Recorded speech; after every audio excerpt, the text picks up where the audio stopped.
I found this in my late wife's old book.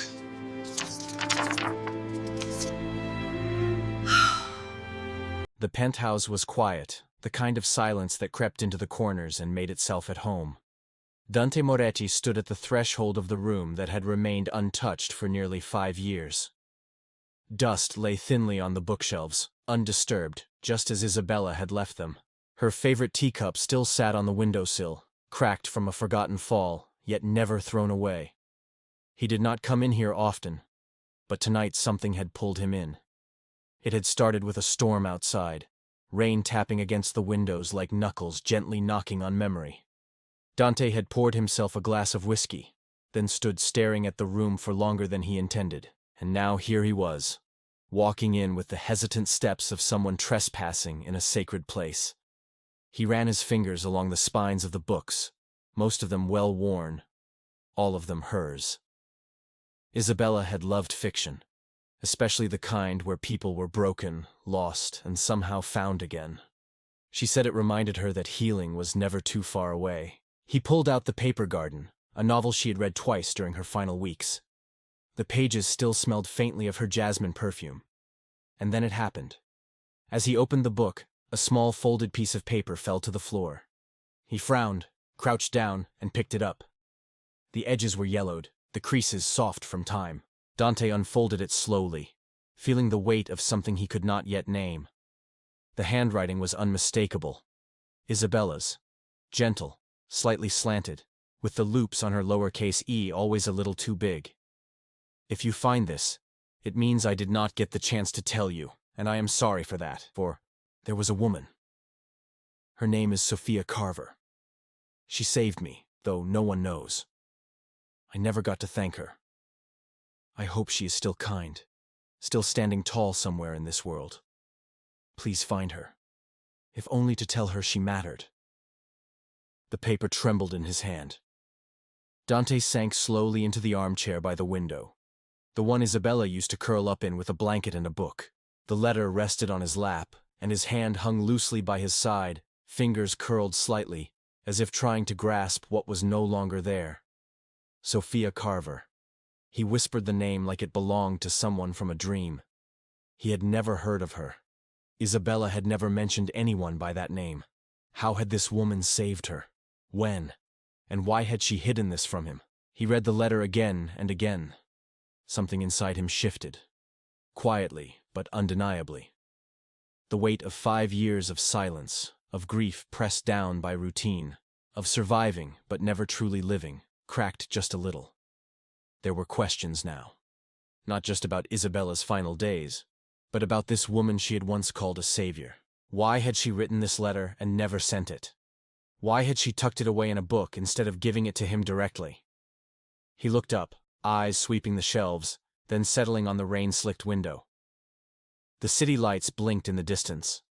The empire he once lived for now seemed further away than ever. Dante stood. Slowly, purposefully, he placed the letter carefully back into the book, then tucked it under his arm. He did not return to the living room, did not pour another drink. Instead, he went to his study, sat at his desk, and opened his laptop. He typed in the name. Sophia Carver. A search. A new beginning. Within minutes he had found fragments. An old nursing license. A hospital record. A reference to a small-town health clinic several years ago. He leaned back in his chair. It was not much, but it was enough. Dante picked up his phone, turned it over in his palm, then set it down. Tomorrow. Tomorrow he would leave. Not to chase ghosts, but to find the woman who once saved the love of his life. And perhaps, without knowing it, had just saved him too. The road into Greystone was narrow and uneven, flanked by overgrown fields and sleepy houses that looked as though they had stopped aging decades ago. The town had one gas station, one grocery store, and a main street that ended before it truly began. It was quiet, but not lifeless. A place people lived in, not passed through. Dante parked his black SUV in front of a modest white house with faded blue shutters. A crooked mailbox leaned forward at the curb, and a child's pink tricycle sat tipped over near the front steps. The yard was neat, though the grass needed trimming. A set of wind chimes dangled above the porch, singing softly in the breeze. He double-checked the name and address on the paper in his hand. Sophia Carver. Taking a breath, he walked to the door and knocked. The woman who opened it was younger than he expected, late 20s. Her dark hair was tied back in a loose bun, a few strands clinging to her face from the heat. She wore scrubs and sneakers that had seen better days. Behind her, in the dim hallway, a small voice echoed, "Mommy, where's Bunny?" "I'll find her in a minute," Sophia replied over her shoulder before turning her gaze fully to Dante. Her expression shifted the moment he introduced himself. "My name is Dante Moretti. I think you knew my wife, Isabella." Sophia's eyes narrowed. Her grip on the door tightened. Whatever openness had been there a second ago vanished. "I don't do interviews, and I don't want to talk about her." "I'm not a reporter," he said quickly, his accent softening his words. "I just found a letter from her. She wrote your name. She said you saved her." Sophia's jaw tensed. "I didn't save her," she said quietly, firmly. "And I don't need your thanks."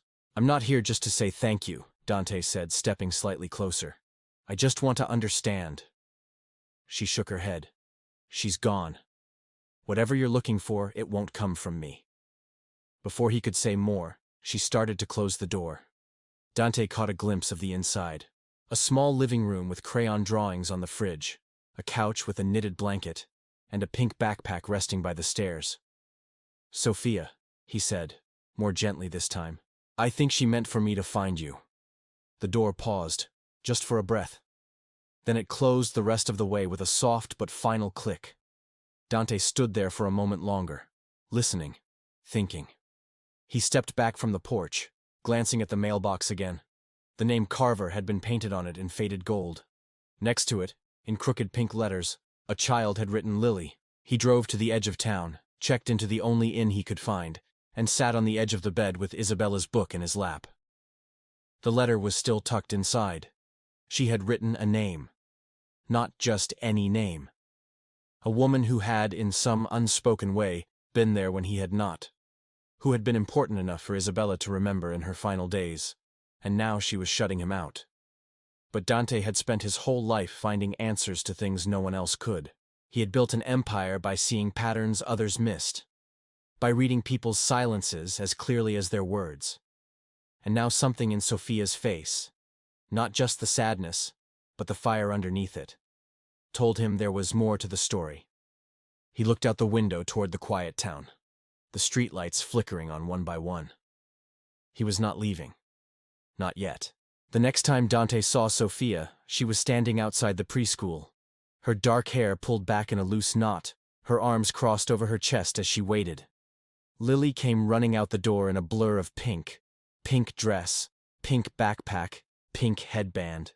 She held a drawing in one hand and a banged-up bunny in the other. Dante had not planned to walk past, but seeing them, he could not help slowing his steps. Sophia noticed him. Her posture stiffened slightly, but she did not turn away. Instead, she gave a small, silent nod. It was more than she had offered before. "I'm not here to reopen anything," Dante said as he stopped a few feet away. Sophia looked at her daughter, then back at him. "You're doing it anyway," she replied quietly. Lily tugged on her mother's shirt and pointed at Dante. "Is he the sad man who came to the house?" Sophia gave her a gentle nudge toward the car. "Come on, Lily." They left without another word. But Sophia had not slammed the door in his face this time. That, in itself, felt like a beginning. Dante had found a small rental unit just a few blocks away from Sophia's place. He told himself it was for convenience. He told himself he would only stay a few more days. He kept telling himself these things, even as he kept finding reasons not to leave. One afternoon, he walked to the nearby park and spotted Lily playing alone by the swings. Her pink dress fluttered in the wind as she tried to push herself higher but barely moved. Then she tripped over her own shoelace. She did not cry, just sat there, looking at her scuffed knee. Dante approached slowly. "May I help you?" Lily looked up, nodded once. He knelt down, untangled the knot in her laces, then pulled out a clean handkerchief from his pocket and gently wiped the dirt off her hands. She watched him quietly, then whispered, "Thank you, mister." By the time Sophia arrived, Dante was standing nearby, keeping a respectful distance. She saw the scrape on Lily's knee, saw the man beside her, and her expression changed. Cautious at first, then something else. Not quite gratitude, not quite ease, but something softer.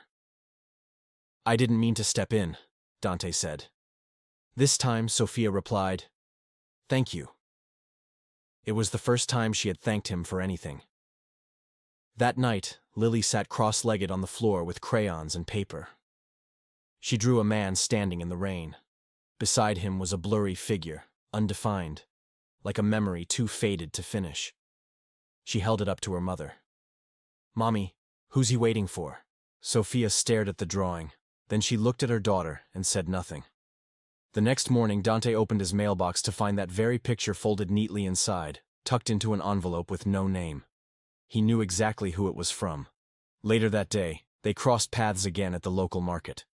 Sophia stood in front of the coffee shelf, hesitating between two brands, one cheap, one not. Dante stepped forward, reached for the more expensive one, and handed it to the cashier before she could react.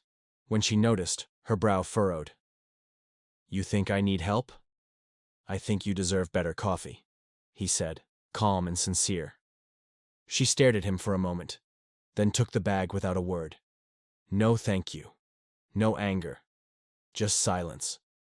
But she kept it. The next day, it rained.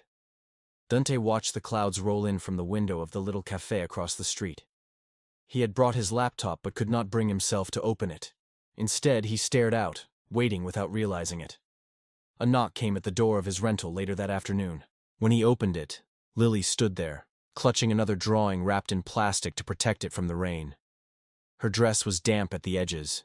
She held it up to him. "This is for you." The drawing showed 3 people standing beneath a small roof, 2 tall figures and a little girl. Rain poured all around, but none of them were wet. "I drew rain," she said softly. "But they're not getting wet because they're close together." From behind her, Sophia approached slowly, umbrella in hand. She did not say anything, but when their eyes met, her expression had changed. The wall between them was still there, but it had begun to crack. The storm the night before had rattled every window in town. Rain had come down in sheets. Thunder rolled like a threat in the distance, and by morning the world looked wrung out. Puddles lined the streets, power lines sagged with the weight of the wind's fury. Dante had not seen Sophia or Lily all day. He took a walk past their house in the early evening, just as the sky began to break into soft blues again. That was when he noticed the ladder propped against the side of their roof, and Sophia standing on the porch, looking up at a steady drip from the edge of the shingles. He returned 10 minutes later with his sleeves rolled up and a toolbox in hand. She opened the door before he could knock. "I didn't ask for help," she said, her voice guarded. "You have a leak," Dante replied. "I know how to use a hammer." Sophia hesitated for a long moment, then stepped aside. "Lily's at a friend's house," she said. More explanation than warning.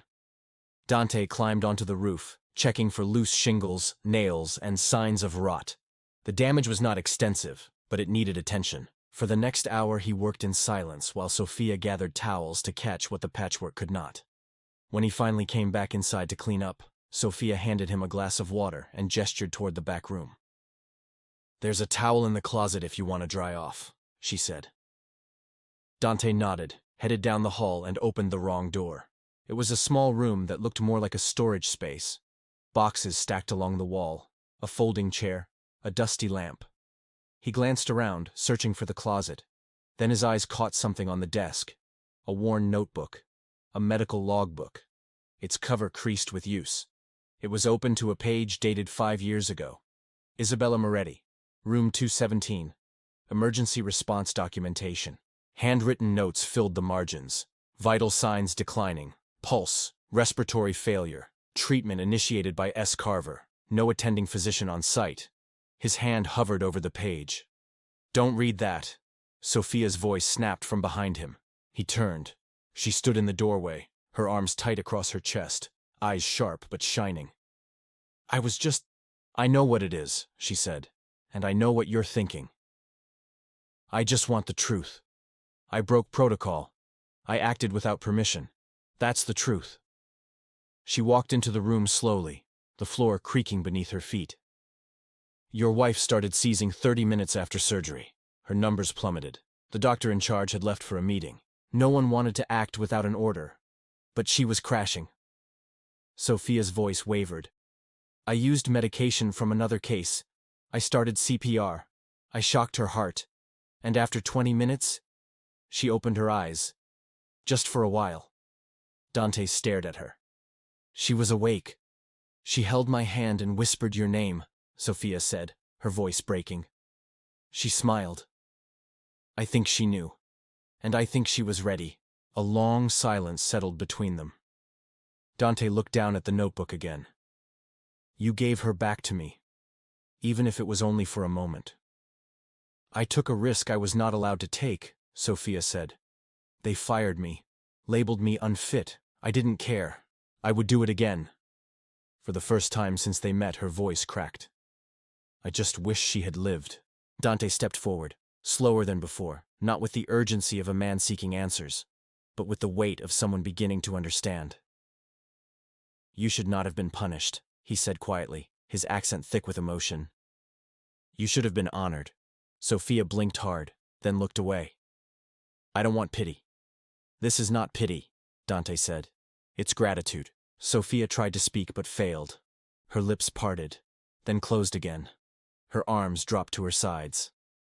The tears came then, uninvited and raw. Not loud, not dramatic. Just quiet streams down her face, as if she had spent years learning not to let them fall and had finally forgotten how to stop them. And Dante stood there, watching the woman who had saved his wife, the woman who had carried guilt instead of recognition, and felt something shift inside his chest. It was no longer just about Isabella. It was about her. Sophia poured tea into 2 chipped mugs and slid one across to Dante, who sat across from her, silent but attentive. Outside, the sound of birds and distant laughter from children filtered in through the open door. I was 24, Sophia began, eyes fixed on her hands. Fresh out of nursing school, I thought I had the world figured out. Dante said nothing. He watched her, his gaze steady, patient. I was working night shifts, long hours. The hospital was my second home. That's where I met him, a resident. Older, confident. He made me feel seen. She paused, fingers tightening around the mug. When I found out I was pregnant, I thought he would stay. I told him, and he looked at me like I had ruined his life. Dante's jaw clenched, but he stayed quiet. He transferred hospitals within a week. I never heard from him again. She smiled, but it did not reach her eyes. My parents had passed away the year before. I had no savings, no job after Isabella's case, no one to call. But I had Lily. Dante leaned forward, his voice low. That must have been terrifying. Sophia shrugged. But it was the kind of motion that said everything and nothing. It was. But she gave me a reason to keep moving. There was a long pause. The kind that did not feel awkward. Only full. Lily is lucky to have you, Dante said. Sophia looked at him, then really looked. Most people only see what I'm not. Not enough money, not enough stability, not enough to trust. I see someone who stood her ground when no one else did, Dante replied, and someone who gave my wife a chance to say goodbye. That silenced her. They sat that way for a while, the weight of what had been spoken hanging in the air. Not heavy, but real. When the sun began to dip, Dante stood. I should go, he said quietly. He reached for his coat, but then paused. His hand rested briefly on her shoulder, not firm, not assuming, just present. Sophia looked up, startled by the touch, but did not pull away. For a second they held each other's gaze. She nodded. Once. That night, Lily curled up beside her mother in bed, playing with the edge of her blanket. Mom, she asked sleepily. Yes, baby? Do you like the sad man? Sophia blinked. The what? Lily turned her face into the pillow. You know. The man who looks sad but smiles when he sees you. Sophia opened her mouth, then closed it. Her cheeks warmed. She reached over and brushed Lily's curls back from her forehead. Go to sleep, sweetheart, Lily mumbled, already drifting. I think he likes you too. In the quiet that followed, Sophia stared at the ceiling, the ghost of a smile tugging at the corner of her lips. And for the first time in a very long while, she did not feel so alone. The cafe was nearly empty, save for a couple in the corner and the soft hum of an old refrigerator near the back wall. Rain tapped against the windows, light and steady, like it had been waiting for the perfect moment to set the tone. Dante sat at a table near the window, nursing a black coffee gone cold. Across from him, Sophia stirred her tea without drinking. Her hair was damp from the mist outside, and her eyes were unreadable. They had not spoken much since yesterday, when someone from Dante's world had come to town. The man had introduced himself as an associate, smiled too much, talked too loud, and said just enough. I heard Dante is doing great things here, the man had said, clapping him on the back. He told me about the clinic idea, naming it after Isabella, touching stuff. Sophia had overheard. She had not said anything then. But now her silence was sharp, jagged. Dante finally broke it. You've been quiet. I've been thinking. He waited. I should have known, she said, voice low. You didn't come here for me. Dante frowned. What are you talking about? You came to ease your conscience, to say thank you, build a clinic, put Isabella's name on the front, and go back to your real life. That's not fair. Sophia set down her spoon. No? From where I stand, it looks exactly like that. Dante leaned forward. I came here because Isabella asked me to find you. And I stayed because I wanted to. You stayed because you felt guilty. No, he snapped, sharper than he intended. I stayed because I care. Her laugh was dry, bitter. You don't know me well enough to care. That's not true. It is. And it's fine, Dante. You don't owe me anything. I never asked you for help. I never asked you to fix my roof or buy my coffee, or make my daughter draw happy pictures again. She stood suddenly, pushing back the chair. I don't need favors from a rich man with a broken heart. Dante stood too, his temper flaring. And I do not need another woman who hides behind pride so she doesn't have to let anyone in. They stared at each other, the air between them thick with everything they could not say. I don't need your pity, she said, her voice trembling now. This is not pity, Dante shot back. But maybe your pride is just an excuse to stay hurt. Her eyes flashed. And maybe your kindness is just another way to avoid your own grief. That stopped him cold. For a moment, neither of them moved. Then Sophia turned and walked out into the rain without looking back. Dante stood there for a few seconds longer before grabbing his coat and storming out the other way. By the time Sophia returned home, the house felt too quiet, the air too heavy. She stepped into the kitchen, set her purse on the counter, and leaned against the sink. Her hands gripped the edge until her knuckles turned white. Then slowly, she crumbled. The tears came fast and hot, falling silently onto her shirt. Lily peeked from the hallway, barefoot and holding her stuffed bunny. She had never seen her mother cry. She walked quietly to her side and wrapped small arms around her waist. Sophia sank to the floor and pulled her daughter into her lap, holding her close. I'm okay, baby, she whispered into Lily's hair, though her voice cracked on the words. Lily did not say anything. She just held her. And for the first time in a long time, Sophia let herself fall apart. The city felt colder than he remembered. The skyline stretched far beyond the glass windows of his penthouse, but none of it felt like home. Dante stood in silence, espresso cold in his hands, eyes unfocused as the traffic below moved without him. It had been 3 days since Greystone, 3 days since the argument. 3 days since he walked away from the only thing that had made him feel something again. The knock came mid-afternoon. At the door stood his attorney, holding a worn leather folder. I was instructed to give this to you only if you ever asked about a woman named Sophia Carver, the man said. Dante froze.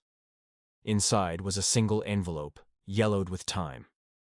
On the front, in fading ink, Isabella had written, "For Dante, if he ever finds her." His chest tightened as he opened it. "My love, if this letter has found you, it means you did what I never had the courage to ask. You found Sophia. There's something you never knew. The morning I woke after the seizure, you were beside me, asleep. My body was failing, but for a moment I felt peace. That peace was a gift from her. Sophia broke every rule to keep me alive, just long enough to whisper that I loved you, long enough to feel your hand in mine. She didn't just save my life. She gave me the goodbye I was afraid I would never have. If you are angry at her, please forgive her. She deserves a life, not the guilt she carries. And you deserve love again. Maybe she is the one to remind you your heart still beats. If she is, don't waste it. With all my love." Isabella. Dante pressed the letter to his chest, as though it was the last living piece of her. She had known. Somehow she had known what Sophia had done, and what he might one day feel. Guilt, confusion, pride, fear. And she had answered it all in a single page. That night, sleep never came. He lay in the dark, remembering Sophia's voice, the way her shoulders tensed when she braced herself for judgment, the quiet when she said nothing at all. He missed her. He missed Lily, and for the first time, it wasn't just about Isabella anymore. It was about them. 2 days later, Dante returned to Greystone. This time he didn't come empty-handed. In the back seat was an envelope holding the deed to a small house on the edge of town, a place with a garden, a little porch, and a bedroom window that faced the hills. He had bought it weeks ago. Back then, he told himself it was charity. Now he knew better. It wasn't a gift. It was a promise. As the sun dipped low, casting soft gold across the quiet street, Dante stepped out of his SUV. The envelope was tucked in one pocket and hope in the other. The rain had come quietly that evening. Not a storm, not a downpour. Just a soft, steady fall that blurred the streetlights and turned the world into a watercolor of gray and gold. Dante stood on the porch of the small house, his coat soaked through, hair dripping, hands trembling. Not from the cold, but from everything he had not said. The wooden door creaked open. Lily peeked out first, her eyes wide beneath the pink hood of her rain jacket.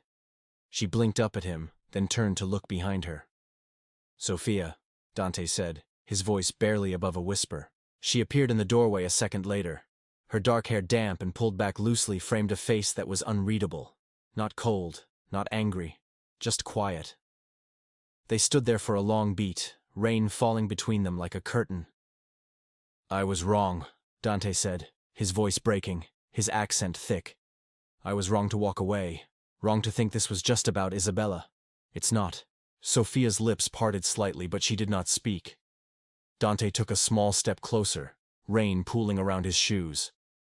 "I didn't come back to repay anything or to make peace with the past. I came back because I don't want to leave this. I don't want to leave you, or her."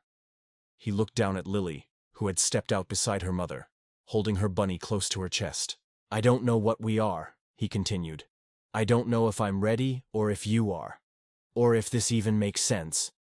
But I know what it feels like to come home and have it mean something. You and Lily, you feel like home." Sophia's eyes glistened, her chin trembling. For a moment she said nothing. Then quietly she opened the door wider. Not with words, not with a grand gesture, just a silent invitation. Dante stepped inside, dripping, breathless, heart wide open. She closed the door behind him. A year passed. The town of Greystone had changed in small, meaningful ways. The old clinic had been restored, painted in fresh white and blue with a new sign that read, "Isabella's Hope." Inside, Sophia walked the halls again. This time not as someone forgotten, but as the woman who had been brave enough to stay. She wore a white coat now, not just scrubs. Her name on the badge meant something. Dante split his time between cities, but every weekend, without fail, he returned home. To their home. To the little house with sunflowers blooming in the yard, and Lily's rain boots always drying by the door. He never pushed Sophia, never asked for more than she was ready to give. But he showed up, with coffee every morning, with stories for Lily every night, with quiet strength in the spaces where old wounds still lived. One Sunday afternoon, Sophia stood at the kitchen counter slicing apples for a pie. Her hair was shorter now, cut just above her shoulders, not because it was easier, but because she no longer needed to hide behind it. Dante walked in from the yard, shirt wrinkled, laughing as Lily tugged at his arm. "Come see what I drew," she said, holding a sheet of paper above her head. Sophia turned, wiping her hands on a towel. Lily placed the drawing on the table. 3 stick figures stood under a red roof, holding hands. Rain fell around them, but none of them were wet. At the bottom, in crooked purple letters, she had written, "Our family. Finally." Sophia covered her mouth. Dante looked at her, then reached across the table to take her hand. This time she didn't pull away. She didn't need to. Because finally they were not just people trying to survive their pasts. They were a family learning how to live again.